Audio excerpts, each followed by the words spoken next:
What's going on, everybody? It's me, Heroic Studios, and today I have a review that I've been wanting to do for a long time now, and I'm super excited to do it. So today I have the first of many LEGO Harry Potter videos coming your way. And starting off with the reviews, I have the Hogwarts Great Hall for you guys. The set has a set number of 75954. It has 878 pieces, and this set retails for $99.99. Now, personally, I feel like this set probably could have been $90. Just granted, you know, normally when you get sets that are like $100 and more, they tend to have around 1,000 pieces. Now I get it, you know, like 878. That's almost 1,000. But, you know, either way, I think it works. You know, it could have been 90, but, you know, 100 doesn't honestly seem like too much. Granted, like, you get a whole lot in this set. Harry Potter is one of my favorite franchises ever. I've read all the books dozens of times, I've seen all the movies dozens of times, and I've actually been to the Wizarding World of Harry Potter. I have so much Harry Potter stuff. Like, aside from DC and Marvel and, like, Star Wars, oh my god, Harry Potter. I absolutely love it. And when I heard that LEGO was redoing the theme and, like, in kind of the spirit of Fantastic Beasts, I was super excited. Now, I am going to be doing some Fantastic Beasts reviews soon.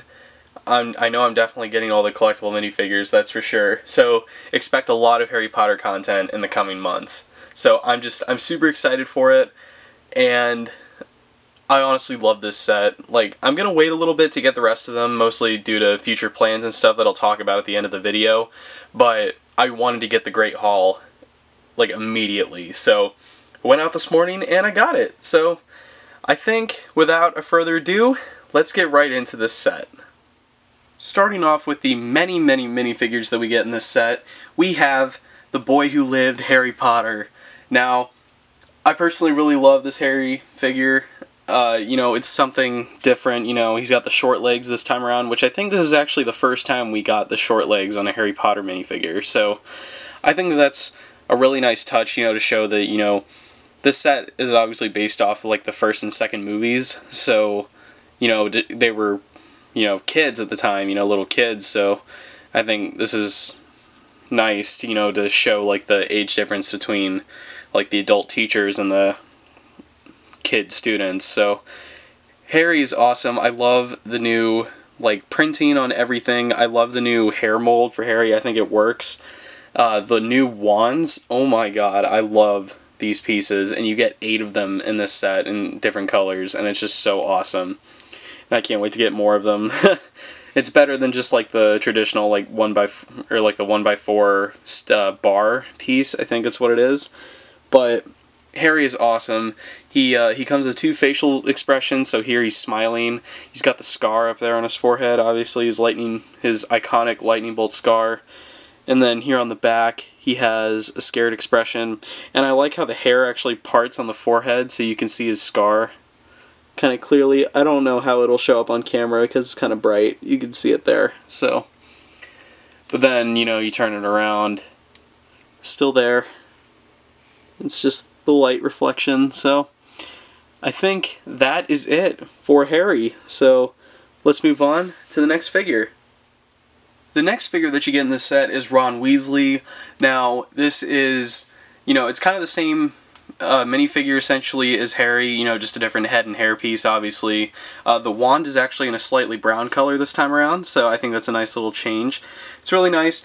I actually really like this hairpiece for Ron. I think it just works, especially, like, for young Ron. And if you guys have seen the pictures of the new collectible minifigures coming out next month, you see that Ron has, like, a ginger-colored Han Solo hairpiece, kind of like how his hair looks in The Prisoner of Azkaban. So, Ron is pretty nice. I like the facial expression that he has here, just the grin. Ron has a lot of nice faces in the first movie, and that's just how he looks. He has a scared expression here. Now, there is another set based off the second movie, Aragog's Lair, where it's like the giant spider and Chamber of Secrets, but I love, like, you know, he's scared here, and I can't wait to get that set, because he'll be pretty scared in that set, because he's afraid of spiders. So, that is it for Ron, so let's move on to the next figure. The next figure that you get in this set is Hermione Granger. Now, Hermione is probably like in my top 3 favorite Harry Potter characters. You know, obviously like Harry's my favorite, and then for some reason I really like Sirius Black for some reason, but Hermione's definitely up there too. But Hermione's a great figure, you know, exact same kind of thing for all the students. You know, they all have similar torsos and legs, it's just the head and hairpiece and the wand. Hermione this time has like a very light tan wand, which is pretty accurate to the way that her wand looks in the movies. Because in the books, you know, you can kind of get away, you know, just not explaining like what color they are, you know, it's just, you can describe the materials, but, you know, with the movies, you know, it shows that like visual distinction between whose wand belongs to who. It's like the lightsabers in Star Wars, so I think that's pretty cool. Hermione has a new hair mold, just like Harry does, and I'm pretty sure this is a new facial print because I know that some of the kids in the Jurassic Park set that just came out like a couple months ago, or I think it was a month ago, I think, but there's like 2 kids that have very similar or they have very similar heads, so I'm not sure if they recycled any of them for this wave, but so far they all seem to look the same in my opinion. But Hermione, you know, obviously has like the very nervous expression. You know, this could be like reminiscent of the scene where the 3 kids fight the cave troll, or not the cave troll, the mountain troll. But that's pretty cool. Hermione is a nice figure overall, so I think that is it for Hermione. So let's move on to the next figure. Moving along, the next figure that we get is Draco Malfoy. Now, I hated Malfoy in like the first few movies, but you know, honestly, I have to say, I kind of came around to his character like during like the last 3 movies. I think Half-Blood Prince was like the turning point for me. But Draco Malfoy is such a cool minifigure. You know, this is like the first time, you know, with Harry, Ron, and Hermione, you have like all the Gryffindor torsos. So this time we get a Slytherin torso, which is pretty nice, and Malfoy's pretty cool. He comes with the same dark brown wand that Harry has, which is pretty nice. And this hairpiece is actually perfect for Malfoy because I actually just watched Harry Potter and the Sorcerer's Stone, like the first movie, while I was building the set, and every time I saw Malfoy on screen, I'm like, this is actually like the perfect hairpiece, because this is how Tom Felton's hair in that movie actually looks. So I think it works great, and he has a really good facial expression. I think that looks like Tom Felton. That's pretty good. And then here on the back, you know, he's got the angry expression, so that's just what he looks like. That, but aside from that, there's not really a whole lot else for Malfoy. So I think that is it for Malfoy. So let's move on to the next figure. Finishing off the students that we get in this set, we have Susan Bones. Now, when I first saw pictures for this set, I thought this was Ginny Weasley. Like, I thought this was Ron's sister. But then I noticed the Hufflepuff colors, and I looked it up, and apparently it was Susan Bones. So, and that's who it says it is on the box. So, you know, honestly, I think it would have made more sense if it was Ginny Weasley, but I think it's great that, you know, we get another Hogwarts student with a different, you know, house that belongs to a different house. So you have like Gryffindor and Slytherin. We get a Hufflepuff torso, which is nice. And in the collectible minifigures wave, we get a Cho Chang figure, so we'll have a Ravenclaw torso too. So I'm pretty sure that the Ravenclaw and Hufflepuff torsos are like brand new for Lego Harry Potter, like ever, because I don't ever remember getting Ravenclaw or Hufflepuff torsos. But Susan Bones here is, you know, pretty much the same figure, you know, just different colors. She's got the black wand. I can't remember where this hairpiece comes from, and I want to say it comes from a collectible minifigure, and it came in black the first time. So, you know, nice to get it in an orange ginger color. I think this is the recycled head I was talking about, because I'm pretty sure that you get this head in that Jurassic Park set. But, you know, you turn around, she's got like the sad expression, the worried expression. So this one I do remember seeing in that Jurassic Park set from like last month. But aside from that, there's not really a whole lot else for the students. So I think that is it for Susan Bones. Starting off with the professors in this set, we of course have the headmaster of Hogwarts, Professor Dumbledore, and this definitely reminds me more of the Richard Harris Dumbledore, not so much the Michael Gambon one. You know, I think obviously this is because this set in particular is based off the first two movies, in which Richard Harris played Dumbledore before sadly passing away after, I think it was just before the second movie came out. So like he obviously filmed everything, but Richard Harris obviously reminded me a lot, I think, of like Dumbledore in the books, and then Michael Gambon, you know, just kind of did his own thing, starting in Prisoner of Azkaban. But you know, this Dumbledore figure is great in my opinion. He wears Dumbledore's red outfit that we see him wear, I think, mostly in the first movie. I'm not sure if he wears it in the second movie, but he looks awesome.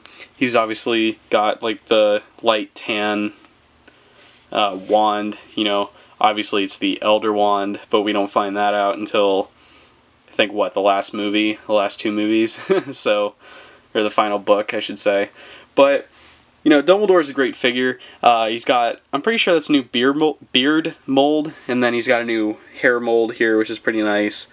And then, moving along here to the back, this is what he looks like without the beard.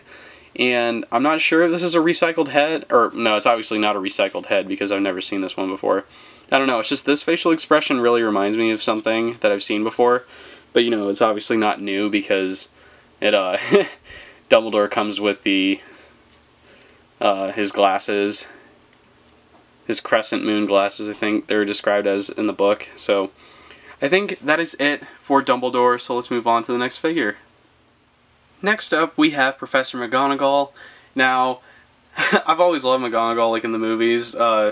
She just says like a lot of funny one-liners. Not one-liners, but she has a lot of funny lines throughout most of the movies.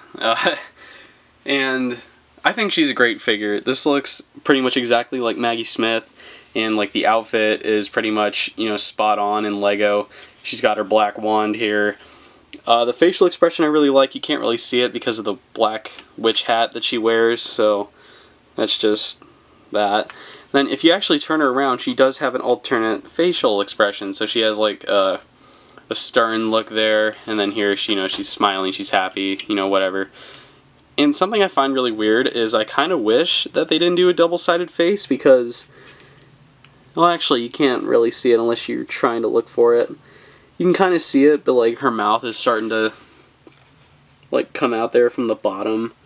So, I don't know. To me, I think it's just kind of weird in my opinion, but you know, it works. But aside from that, that is it for Professor McGonagall. The next figure that we get is Hagrid. Now, Hagrid is probably up there with like some of my all-time favorite, you know, Harry Potter characters. He's just such like a warm, loving giant, you know. He's just kind of like he's like the cool uncle that Harry, Ron, and Hermione can go to. So, he's pretty cool, and I absolutely love, like, this new mold for Hagrid. I love how he comes with the signature pink umbrella and that new umbrella mold, which is nice. He comes with this nice new lantern piece, I'm pretty sure, and I'm pretty sure that that's new. So, that's pretty sweet. And if you actually take off the headpiece, that is what Hagrid's head looks like. Which, I mean, it looks kind of weird, you know, without anything on it or covering it. And he doesn't have an alternative facial expression, so that's kind of it. But the rest of the body is just, you know, it's a brown trench coat, and then he's got another coat on underneath, and then his big red shirt underneath that. And in case you guys are wondering, you can actually take the arms off of this Hagrid, and they're just like connected by little Technic pieces. So that is pretty cool for Hagrid, and that's just what he looks like. So now he looks he looks more natural like that. So that is it for Hagrid. So let's move on to the next figure. The final professor that we get in this set is Professor Quirrell. Now, Professor Quirrell we only see in the first book, in the first movie, but you know, obviously, you know, you can't have the visual representation off of a book. So obviously, this looks pretty much, you know, spot on to how Professor Quirrell looks in the first movie. And he's got the purple turban, and it comes down like across his front, like that. It's just really cool. He comes with the brown wand, and if you take off his head, you know, he kind of has like that little nervous expression that Quirrell often portrays. And I'm not going to say spoiler alert, because the book has been out since 1997, the movie's been out since 2001, so if you say spoiler, you've been living under a rock for like the past 20 years. So that is his alternative facial expression, and for those of you that don't know, for those that have been joining the previous people under that rock, this is obviously Voldemort. So this is Voldemort's spirit, you know, kind of like latching onto Quirrell like a parasite. And technically, if you think about it, you know, Quirrell was a temporary Horcrux. So for those of you that don't know that, you know, that comes on and like you discover what those are in the 6th book and the 6th movie. So that's pretty nice, you know, that they added that little detail. And I think this is actually one of the only instances where you can actually have a double-sided minifigure face and don't have to cover up anything like on the other side, because this is how Quirrell looks in like the final minutes of the film when he fights Harry. So that's pretty cool, and it's nice that we get a new Professor Quirrell after all these years, because I think the last time we got Professor Quirrell was all the way back in 2001, so he was definitely due for an upgrade, and I think LEGO did a good job. So that is it for Professor Quirrell. Now let's move on to the final figure. The final minifigure that you get in this set is Nearly Headless Nick. Now, in case you guys don't know who this character is, he is the ghost that haunts Gryffindor Tower, and he's just a bit of comic relief in the first couple of Harry Potter movies. He's obviously called Nearly Headless because when he was killed, the axe or the guillotine, however he was executed, didn't chop off his head all the way, and it's only attached, like, it's like barely attached to his neck. And unfortunately, even as a ghost, he still suffers from that. And I think a thing that keeps happening in the books for Nearly Headless Nick, you don't really see him in the later movies, you only see him in the first 2. But, you know, it's explained that he keeps trying to join this ghost organization called the Headless Hunt, and he keeps getting denied because he's obviously not headless as a ghost, and he's obviously very upset about it, because technically he's nearly headless, so he feels like it should count. But Nearly Headless Nick is such a cool figure. I love that I finally actually have this hairpiece. I'm pretty sure this is the Doc Brown hairpiece, but this time we have it in gray. So that's pretty nice. I love the torso design. It looks really nice, and like the printing kind of reflects the light off just like that. And, you know, all gray because he's a ghost. And then if you flip his face around, he has like a sad expression. You know, I just think that looks really cool. And Nearly Headless Nick was probably one of my favorite characters from the first 2 Harry Potter movies. So that is it for all of the minifigures in this set. I know it was a lot, and it was a lot to bear. It was a lot to listen to and watch me do, but after this, you know, we're getting right into the set. Aside from the minifigures, you actually get 2 animal molds, not molds, you get 2 animal characters in the set as well. You obviously, of course, have Harry's iconic owl Hedwig, the Snow White Owl, and then you actually have Scabbers the rat, who is Ron's pet rat, who actually gets later revealed in the 3rd book to be Peter Pettigrew in disguise, because he's an animagus, or animagus, however you want to pronounce it. Pretty much he is a wizard that has the ability to turn into a rat. So Scabbers is pretty nice. It's a nice little touch, and we're actually getting Hermione's pet cat Crookshanks in the collectible minifigures wave next month. So I think that's really cool, and I can't wait to get all like 3 of like the main characters and then all their pets. So that is it for all the figures and animals in this set. So let's get into the actual castle. Starting off with some of the exterior of the building, you can obviously see that this building as a whole is pretty detailed, especially on the outside, and even more so on the inside. But before I actually talk about the castle, you do have some more external elements. You obviously have like the little rowboats that go across the Black Lake. That's how the first years get to Hogwarts in their first year, and we saw that in the first movie. This is pretty nice. You know, it's just a traditional rowboat with a little lantern. I'm pretty sure, I don't know, I know this boat isn't new. Like, obviously, I mean, I'm pretty sure LEGO's made rowboats in the past, but I don't think this one in particular is new. So that's it for the rowboat. You actually do have the basilisk from the Chamber of Secrets, and I thought it was kind of weird that we would actually get the basilisk in this set. because I was actually kind of hoping for maybe like a full-on Chamber of Secrets little playset thing, which I thought would have been sick, and we could have gotten even a bigger basilisk.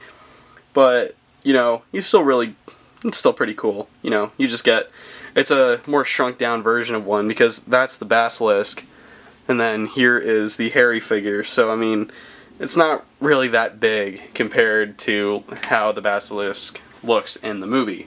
So, just kind of moving along. I still have scabbers here in the front. But, you know, starting off with the front, you have like the big front doors that can open up. And just kind of just work your fingers in there, whatever. You can open it. And then there's a little entryway in here, which is supposed to lead to the headmaster's office, which is kind of from the first movie, but, you know, like, obviously you gotta kind of shrink down the castle and condense it.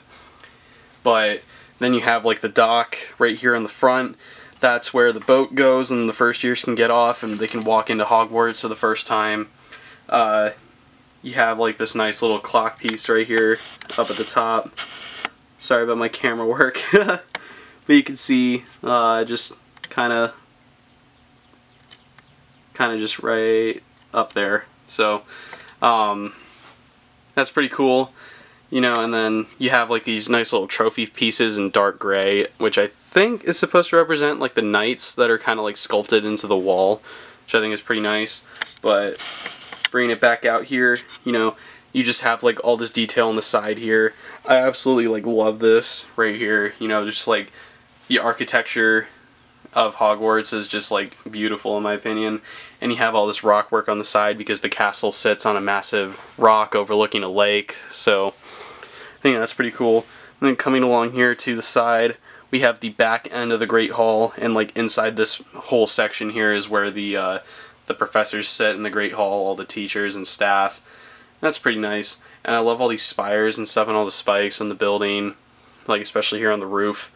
And now I kind of wish that maybe LEGO included something to kind of like smooth this out, you know, maybe just add tiles, like the little cheese slopes or whatever, in like the respective colors. But, you know, for what it's worth, I think it looks okay. Then you have like all these plant pieces here all over the ground. And then, no, I just pushed over the gate. Oh well. I can't break Hogwarts, not until the final book. But here with the tower, sorry if you can kind of see like the edge of my recording area. This set's pretty big. But then here we have this big tower up top, and it goes all the way up there. It just comes all the way back down, and it looks awesome. Obviously these are all stickers here on the side, and they go around. But yeah, that's pretty much it. And I honestly like really love this exterior build, and I really hope that we get more of them in more Harry Potter sets soon.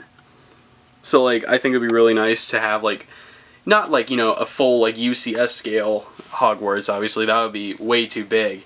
But I think it'd be really nice to get like a pretty much practically minifigure scale version of a Hogwarts. Not necessarily UCS, but, you know, something kind of large scale, which I think is pretty nice because they're incorporating that into another Hogwarts set that comes with the Whomping Willow that I plan on reviewing soon. But I think that is it for the outside of Hogwarts, so let's move into the interior. Starting off with the interior, we're going to show off the Great Hall first.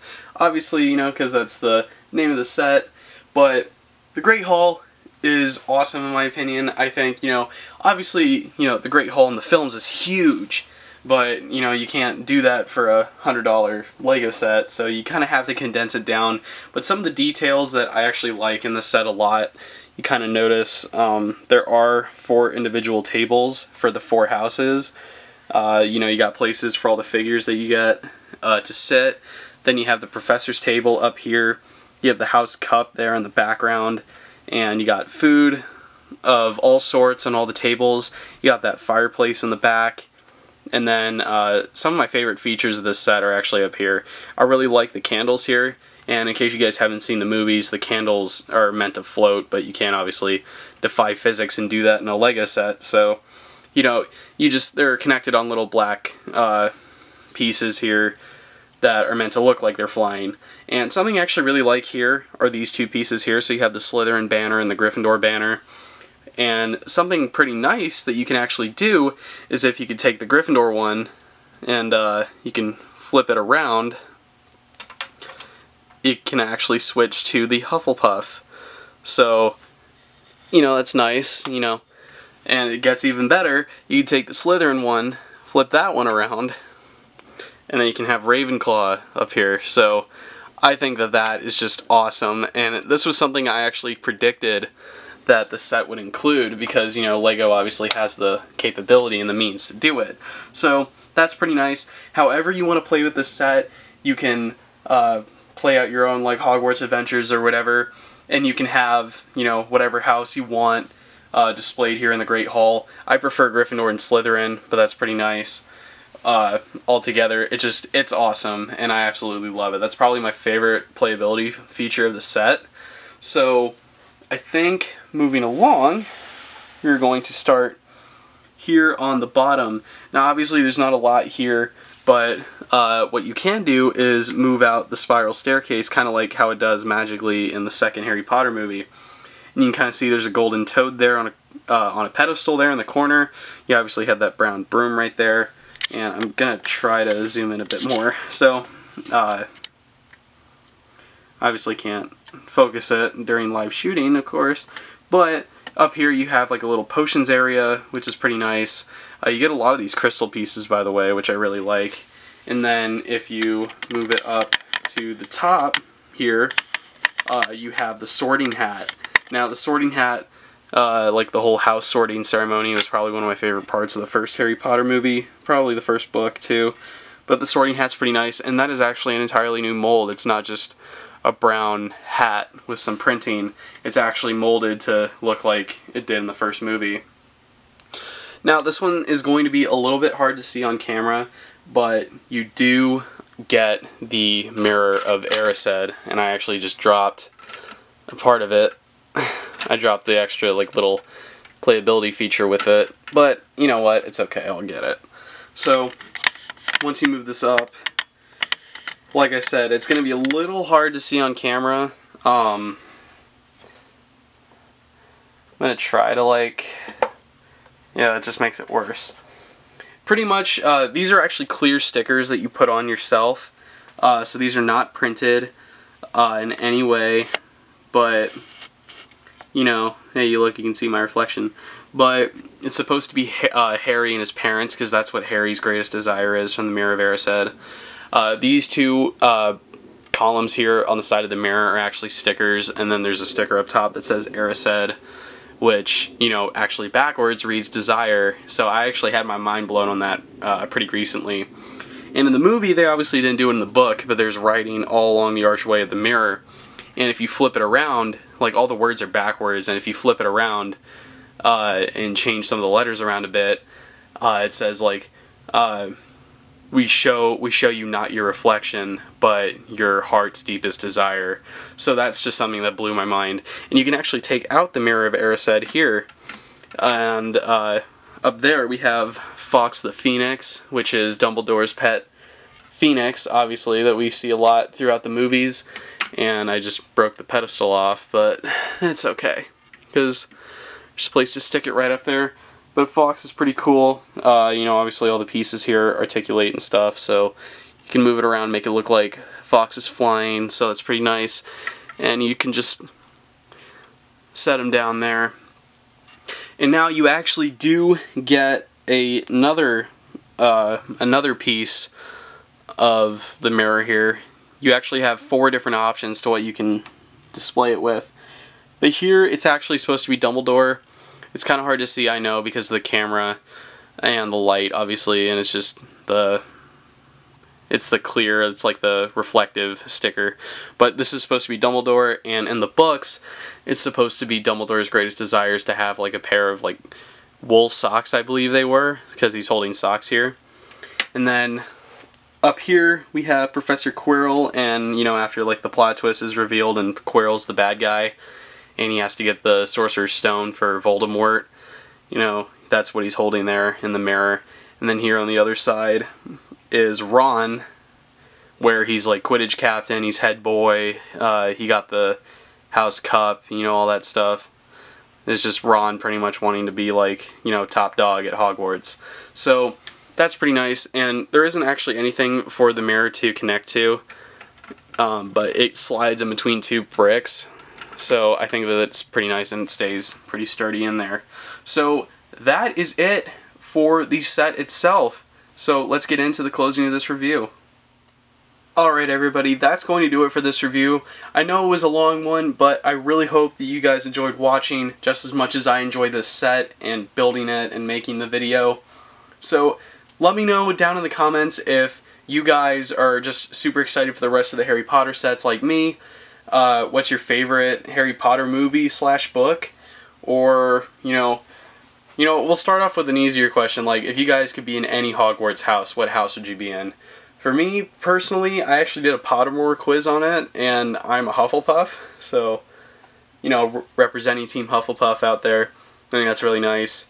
But, now, like I said in the earlier in the video, I'm actually going on a trip next week, so I'm not going to have any videos going up, probably. I might have one go up during the week that I'm gone, but in case you guys are curious, I'm actually going to Canada. And I'm going to be hanging out with Joe, 111 Brick Reviews 111, and Chris, also known as Chris Productions. So we've been planning this trip for months, and it's finally coming, and I'm super excited, and I'm actually going to be vlogging the trip, and I'm going to post an entire vlog compilation video of us just hanging out and doing whatever up in Canada, and I'm really looking forward to it, and I hope you guys are too. And also, before the video started, I had a little title card. The Q&A is still happening, but I need more questions, pretty much, because I only got 9 questions the first time around, and honestly, I don't want to make an entire video just around the 9 questions I got. So I think, aside from that, that is it. So if you guys have a question for the Q&A, leave it down in the comments. But I think with all that out of the way, thank you guys for watching. Leave a like on this video. Subscribe to my channel if you haven't already. If you guys don't want to miss an upload of mine, you can hit that little notification bell next to the subscribe button. Follow me on all my social media platforms. I'm very active. Links are all down in the description below. And as always, I'm Nick. And until the next video, I'll see you guys later. Bye.